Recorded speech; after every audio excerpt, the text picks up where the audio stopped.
Shalom semuanya, kembali berjumpa di program Bible Everyday. Mari kita pelajari bersama-sama Filipi pasal yang kedua. Ada beberapa perikop, tetapi izinkan saya membahas di perikop tetaplah kerjakan keselamatanmu. Saya akan bacakan di ayat yang ke-12. Hei saudara-saudaraku yang kekasih, kamu senantiasa taat. Karena itu tetap kerjakan keselamatanmu dengan takut dan gentar. Bukan saja seperti waktu aku masih hadir, tetapi terlebih pula sekarang waktu aku tidak hadir. Paulus memberikan nasihat kepada jemaat di Filipi, kerjakan keselamatanmu dengan takut dan gentar. Kita mungkin sedikit bingung dengan tulisan Paulus ini. Bagaimana mungkin kita harus mengerjakan keselamatan dengan takut dan gentar? Bukankah keselamatan itu dikerjakan oleh Tuhan Yesus di atas kayu salib? Bukankah keselamatan itu adalah kasih karunia 100% bagi kita? Semuanya diberikan cuma-cuma. Tidak ada andil apapun kita. Jangan kita curiga bahwa Paulus sudah bergeser pemahaman tentang keselamatannya. Tentu saja tidak demikian. Paulus tetap konsisten dengan keselamatan yang benar, seperti yang kita baca di dalam Efesus misalnya, bahwa kita diselamatkan hanya oleh karena iman, kasih karunia saja kita diselamatkan, bukan karena perbuatan kita. Jadi tidak ada andil pun sedikit dari kita yang membuat kita layak diselamatkan.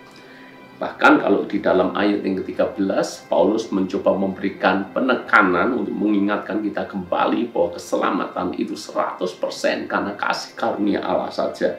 Ayat yang ke-13, karena Allah lah yang mengerjakan di dalam kamu, baik kemauan maupun pekerjaan menurut kerelaannya. Garis bawahi kata Allah yang mengerjakan di dalam kamu. Keselamatan itu yang mengerjakan Tuhan. Jadi 100% oleh kasih karunia saja. Sama sekali tidak ada andil dan perbuatan kita. Lalu apa maksudnya mengerjakan keselamatan dengan takut dan gentar? Artinya kita temukan di dalam ayat yang ke-14 dan 15. Lakukanlah segala sesuatu dengan tidak bersungut-sungut dan berbantah-bantahan, supaya kamu tiada beraib dan tiada bernoda, sebagai anak-anak Allah yang tidak bercela di tengah-tengah angkatan yang bengkok hatinya dan yang sesat ini, sehingga kamu bercahaya di antara mereka seperti bintang-bintang di dunia. Maksudnya bukan kita melakukan perbuatan baik supaya kita selamat. Maksudnya adalah kalau Tuhan sudah menyelamatkan kita, bagian kita adalah kita harus menghasilkan buah-buah pertobatan. Bagian kita adalah melakukan sesuatu yang kudus, bukan sesuatu yang membuat ada aib. Kita melakukan sesuatu supaya tidak ada noda dan celah dalam hidup kita.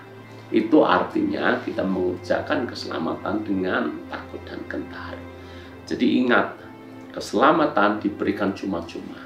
Kalaupun kita berbuat baik bukan supaya kita selamat, kita berbuat baik karena ekspresi dari kehidupan yang sudah diubahkan oleh Tuhan. Berbuat baik karena kita sudah meresponi Kristus Yesus sebagai Tuhan Juru Selamat yang menyelamatkan dan menebus kita. Bayangkan, Tuhan sudah menebus hidup kita, tapi kita masih kembali saja kehidupan yang lama. Tentu saja itu namanya tidak menghormati Tuhan yang sudah menebus dan menyelamatkan kita.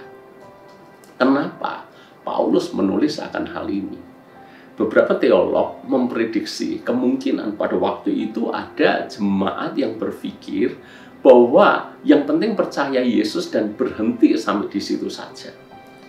Seolah-olah kalau sudah percaya kepada Yesus, jaminan masuk surga, masuk selamat, dan seolah-olah tidak punya tanggung jawab yang lain. Padahal tidak seperti itu cara berpikirnya. Kita diselamatkan oleh karena iman betul, tetapi berikutnya adalah bagian kita menghasilkan buah-buah pertobatan. Bahkan Paulus memberikan targetnya seperti apa, supaya kita bercahaya di antara mereka seperti bintang-bintang di dunia.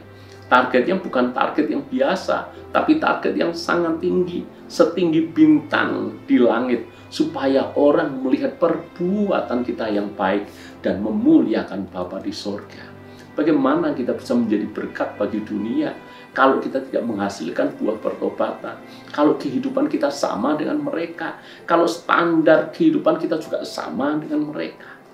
Arti melakukan, mengerjakan keselamatan dengan takut dan gentar adalah mari kita berlomba-lomba menyenangkan Tuhan melalui buah pertobatan yang kita hasilkan, melalui hal-hal yang kita tahu ini berkenan kepada Tuhan, ini menjadi berkat bagi banyak orang, ini memuliakan nama Tuhan, bahkan seperti bintang-bintang di langit yang mana orang dunia bisa melihatnya. Bagaimana dengan Anda?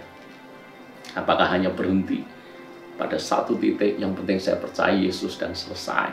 Ataukah Anda punya tanggung jawab untuk menghasilkan buah kehidupan, dan buah itu dinikmati oleh banyak orang? Tuhan memberkati.